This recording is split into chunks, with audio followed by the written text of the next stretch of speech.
Hi everybody, my name is Jeremy, this is Red Beans Recording, and today I want to walk you through some of the stuff I've been doing with this little setup here, making ambient with the ZOIA and other friends. We're going to be using the OCHD LFO from DivKid, the Clank Chaos, Rings, Castor and Pollux.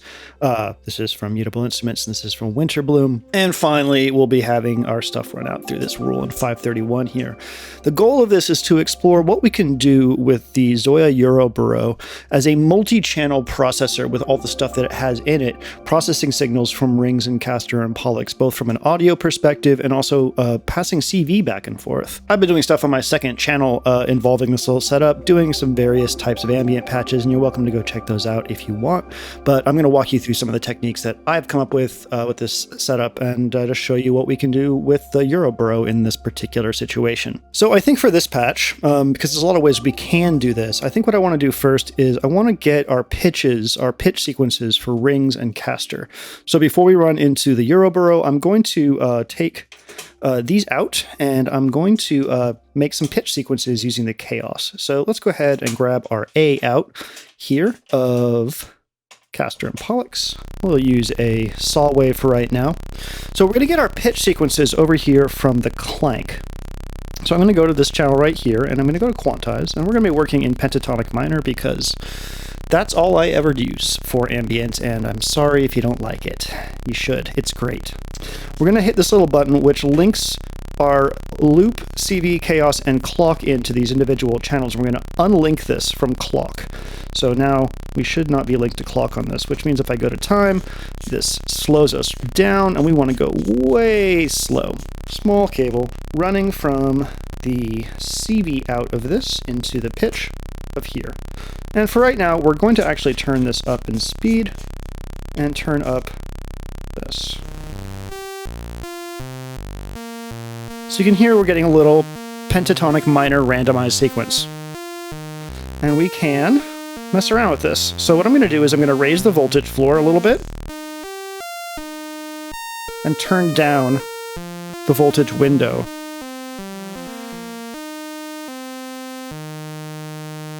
Okay, I think that's about good for right now. All right, we're going to go now to our second sequence here. So we're going to use this as a dual oscillator, but we're only going to use one out because we only have two ins on the Euroburo, which I think is very unfortunate, but it is what it is. Okay, let's go. It sounds like shit, right? Let's go over here. Quantize, pentatonic minor. We're going to unlink it. We do not want that much voltage ever. We want to constrain. Okay, let's listen to it together and adjust our timing on this one.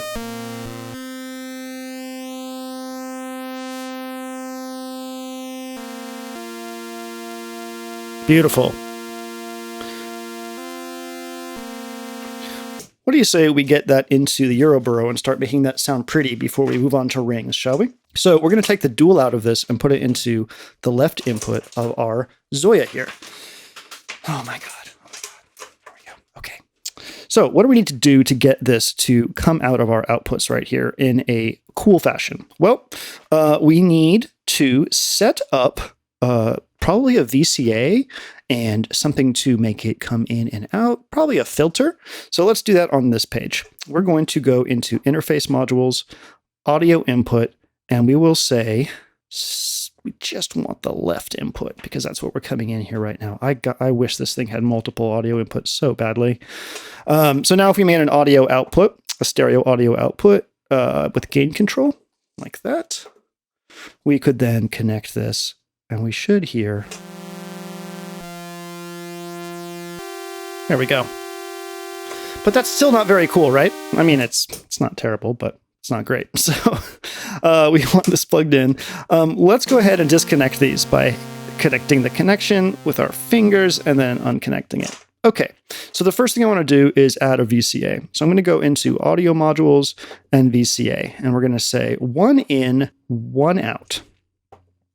Now I'm going to connect our thing here to our VCA. We're just not going to hear anything for a little bit because we're not going to have anything modulating this VCA, and our VCA still isn't connected to anything. So next, I want to add a audio module and a audio panner. There it is. Let's change this color to something a little bit different than our VCA. How about blue? That looks good, right?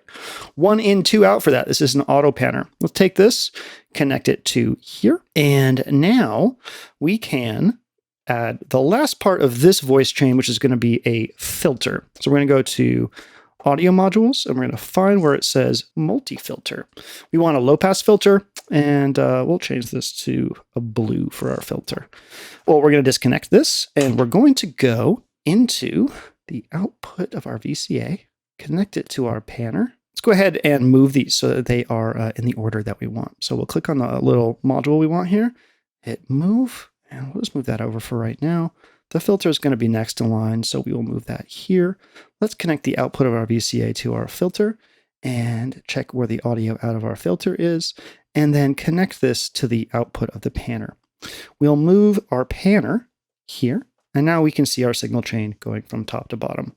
Let's connect our panner outputs here, these two, to our main outputs. And you're like, Jeremy, you're not hearing anything yet. And that's true because we haven't connected anything to the VCA, friends. So we're going to use OCHD over here because it just got a lot of triangle waves and it's real good. So let's go ahead and grab this one and we're going to go into CV1. And we should see CV1 start to light up. If we click on it, we'll see here the voltage. So I believe, if I had to guess, I think this is -5 to 5, the volts coming out of this. I'm not 100% sure, but we're going to treat it like that. And I want the out range to be 0 to 1. So let's just go ahead and check on this and see what it's doing. That looks right. We're going to connect this to our VCA level control. And immediately we'll hear something.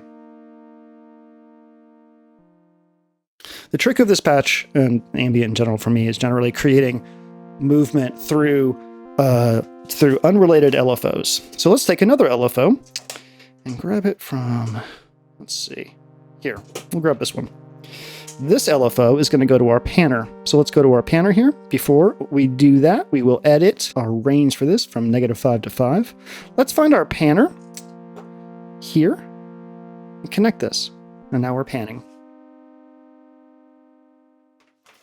Next up, we're going to take this LFO, put it in here, and this LFO is going to go to our filter right here. So doop, doop. And don't forget we need to change the range of this CV here from -5 to 5.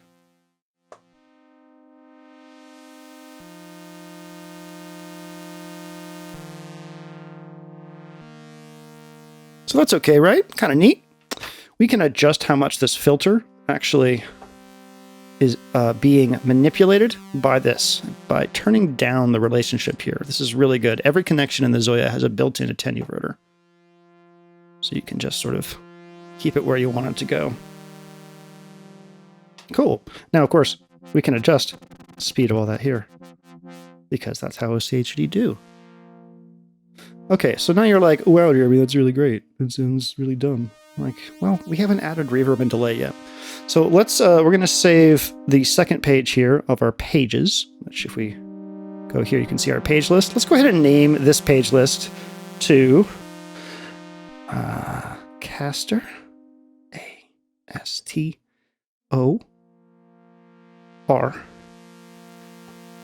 Cool. So this is going to be our rings page. Let's make this our effects page. So what do we want? I like to use a single effect send because it saves on CPU.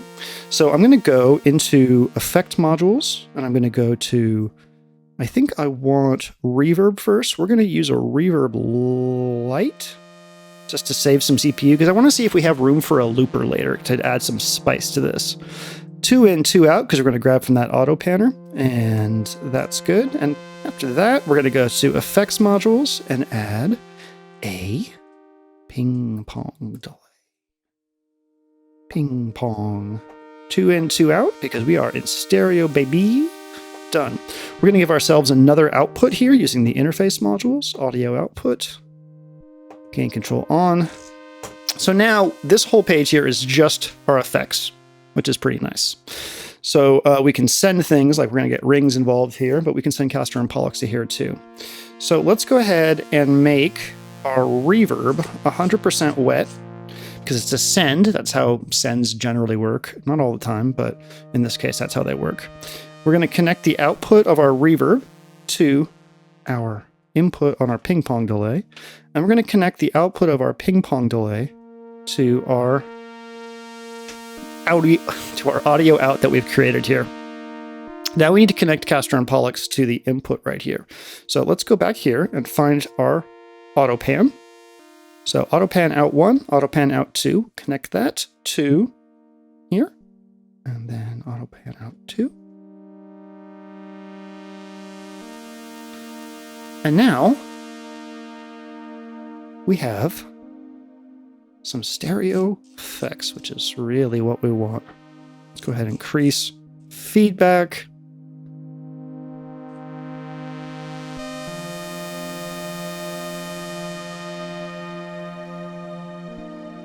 Look at that. Ambient. Let's check our CPU. We're about 50%. So much room. I usually use a hall reverb for that, but like it just takes up too much CPU. So we're going to go ahead and save this just because I like saving stuff as we go. Let's get rings involved. So we have one more CV in here, and I'm going to grab this one, and we're going to grab this, and we'll use that in a bit. So rings, let's get a pitch sequence going to rings. We're going to plug this into 5 here first. And we're going to take the odd out of rings here. Let's go ahead and make this mono, our voice, no polyphony, so that we can get a sense of the pitch sequence that we're getting for rings. We're going to use Chaos for this. So let's get this friend right here and go into strum. I lied. We're going to go strum. And then this will be our pitch sequence. Let's go into here. It's beautiful, right? Quantize, pentatonic minor. Turn this down. And we're going to disconnect this from the clock again. Time. Turn this way up.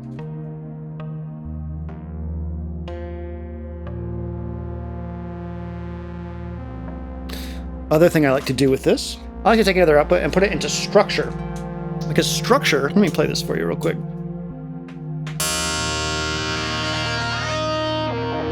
Got a really cool slides sound from that. So we're going to use that. So I'm going to grab an output of Chaos, this one, and put it into structure. Our attenuator for structure is all the way up. Let's go over here, and let's go ahead and turn this to unquantized, which it is. We're going to turn this up, the voltage window. And we are going to turn the time, again, unquantized to unclocked, because we're just running Chaos as a unclocked modulator at this point. Turn the time up. And this is where it gets fun. I'm going to hit slew on this. So now it's going to slide through the structure stuff. You can just hear it doing it right there.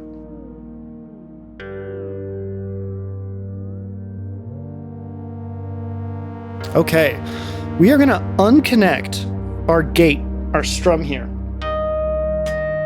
So, no gate signal from this. Instead, we're going to go to our second page here, and we're going to add, let's see, let's go ahead and add an LFO, a square wave LFO. So we're going to go into audio modules, shut up rings. Let's get rings plugged in here. Boop. All right. We're going to go back to dual polyphony, maybe even quad polyphony, because I find that once we get this this clock going that I'm going to set up here, things get a little, or can get a little crazy. So I need to go into control modules, and we're going to add an LFO, and we're going to use a square wave LFO. We don't need any of these controls here, swing control off, just a square wave LFO. And we're going to grab, we could grab one of these in here, but I think we're going to set up another LFO right next to it. LFO, and this one's going to be a sine wave. We're going to take the sine wave LFO, you can see it going right there, zoomity zoom zoom, zoomity boom, and we're going to modulate the speed of our square wave LFO with it. And we're probably going to turn down that connection. We might come in and adjust it a bit later. Let's turn this down. We don't want this to be very fast, and we don't want this to be very fast. We want both of these LFOs to be very flowing and slow.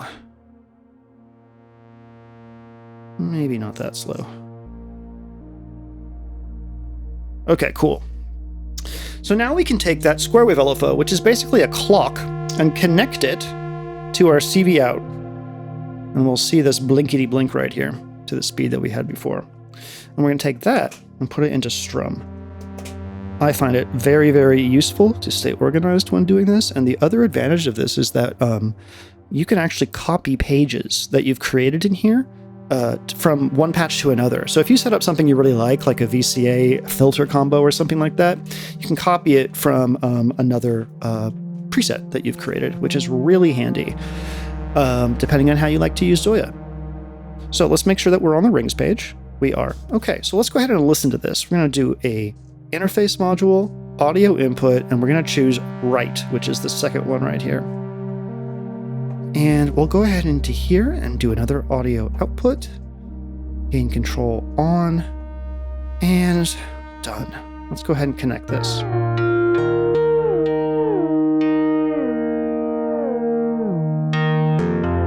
Now, if we find that an input is too loud on here, which I think this is, if you click the input and then click edit, you can go down to input pad and turn it to like -12. I think that's as far as down as it goes.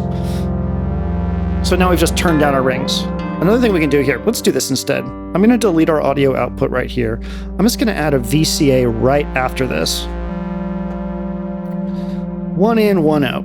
And we're going to go into here, connect this, and then we're going to turn this up a bit. This will be our volume control for rings. We can now decide how loud rings is altogether if we want. So to start, we want to pass rings through some panning and stuff like that too, I think. So let's go ahead and add another audio module, audio panner, one in, two out. And we're also going to add a VCA, just like we did with, with Castor. We're going to put that beforehand. We're going to use our LFOs here to control those. So, audio modules, VCA, one in, one out. We don't need a filter for this one, so that's fine. So let's go ahead and change the color of this VCA because it looks too much like our panner. There we go, a little bit easier to tell. So here's the VCA that we set up as a volume control, just as a knob volume control. We're gonna pass that one into our rings VCA, and we're going to pass the VCA of that out into our auto panner. And now, if we were to connect an audio output thing here, we should be able to start hearing this. So let's see. We're gonna need to send some voltage to this VCA right here. So let's go back to Castor, and let's see where we are pulling our VCA control from the first one. So let's grab our third one here, our third OCHD thing, and send that to the rings VCA. We want to cross patch stuff. All right, here we go. Now we can turn this up a bit if we want.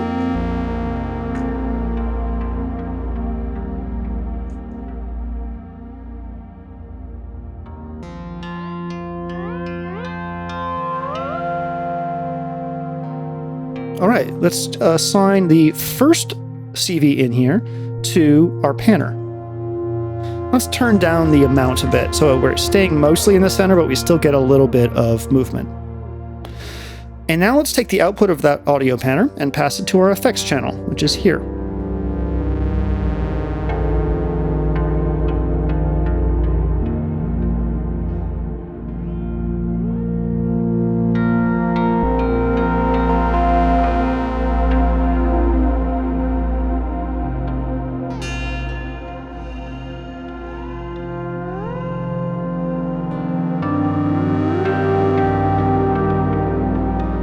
Output of Chaos, put it into the position input here. Turn this up, turn this down. And let's go over here and slew this, make sure it's unquantized, make sure it's not connected to the clock, and turn the time again very, very slow.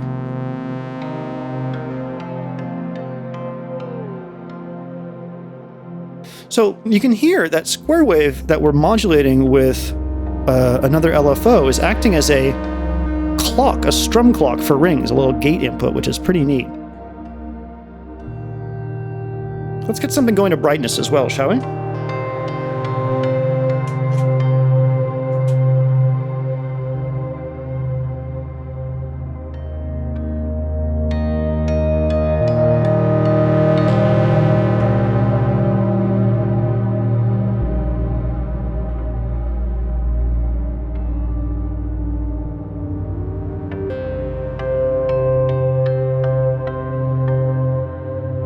I think that's really pretty. Let's do a little quick review of what we did.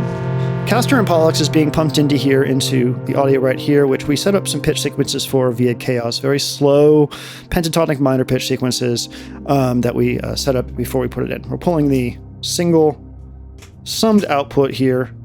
Turn up a little chorus if we want to be sassy. Beautiful. We have that running into a VCA, a filter, and a panner, and those are all being modulated by triangle waves from OCHD. Those are being fed to this page, which is our effects page, which has a reverb light followed by a ping pong delay. The reverb is 100% wet, the ping pong delay is 50% wet, and that's so we completely wash out and get a reverb hit when we get that initial sound going in, and then that reverbed sound is ping pong delayed. So it just creates a really, really nice wash.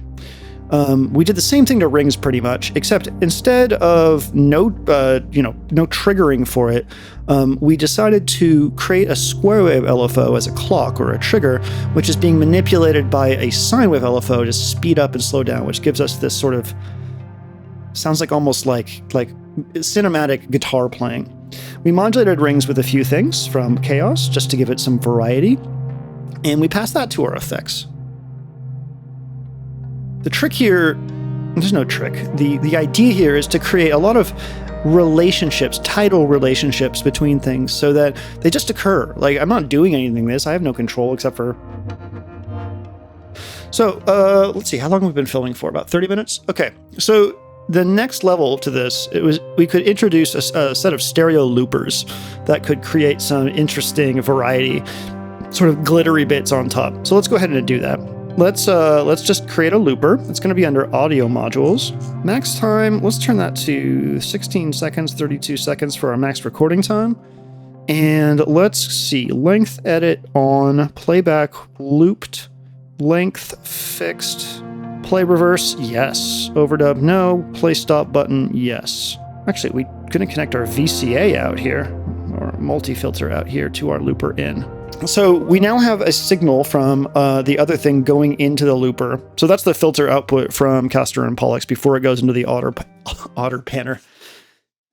Otter panner. So what we want to do is send some kind of randomized gate signal to that record thing.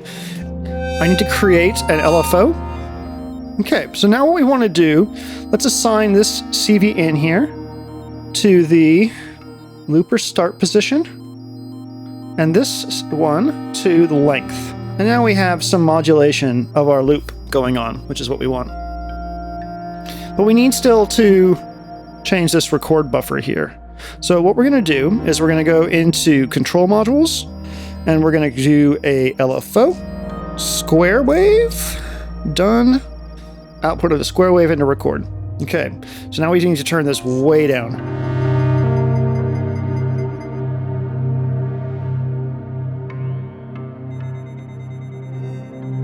And I'm going to add another looper. I'm duplicating this looper. Okay, so I'm going to take this LFO and I'm going to pass it to a CV inverter because I want it to record and play back and forth with the rings input. So this first looper is from Castor, this looper is going to be for rings, and we're going to switch back and forth between them. So CV invert, done. We're going to take the output of this LFO, go into the CV inverter. Let's go ahead and change this so that we can actually see the color. Now, we should see if I connect this to our record in here, these should switch back and forth. Let's go ahead and connect this looper out to our rings, which is here. And then let's connect the output of our looper to another VCA and connect that here.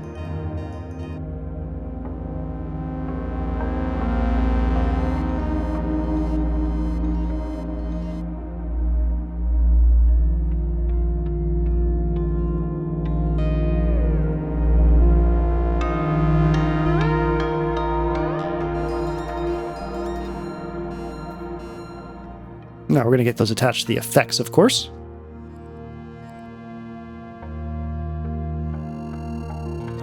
I love that. That's so cool. Now, personally, I'd like to have those both auto pan, just like our other stuff is, because I really like that sound. So that's going to be our last step. Let's go to here, and this will be panner. Wonderful. So we need control module, LFO, sine wave. We need audio module, audio panner, 1 in 2 out, done. Connect, and then we're going to copy. I'm not going to copy any of the connections. And done. Same thing with this, and done. Okay. Connect, connect, turn way down, turn way down. All right, friends, here we go. So let's just go ahead and connect these outputs here to our effect.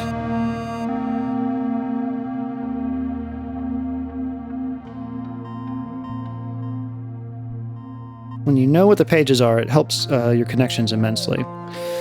Here is our looper page. Our VCA outs for our loopers are right here and here. So we're going to go here to here.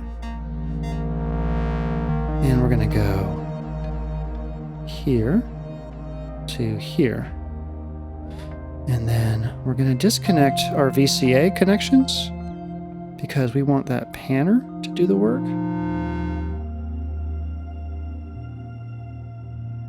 That's it.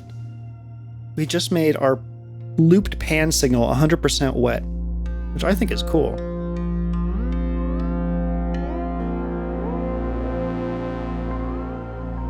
Hear that? Just glittering in right there? We can turn this up now a bit.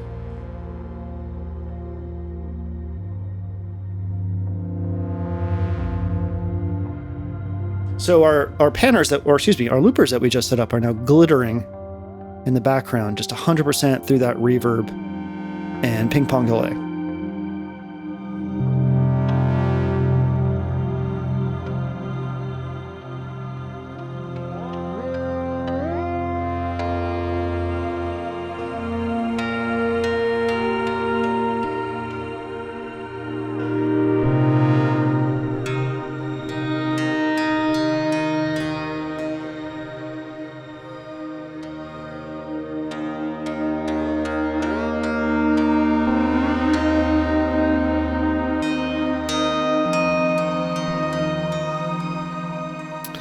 And that's it. That's all I want to do with this. We're actually doing pretty well for CPU too. We could set up more loopers and do stuff if we wanted to. We're about 76, 72%. So that's how I have been approaching using the Empress Effects ZOIA to facilitate making ambient music. It is possible to use it with internal oscillators and do this a very similar thing with LFOs and all that. To create events that are happening in those LFOs, like controlling VCAs and stuff with them. So I'm going to just upload a no talking version of this to my second channel.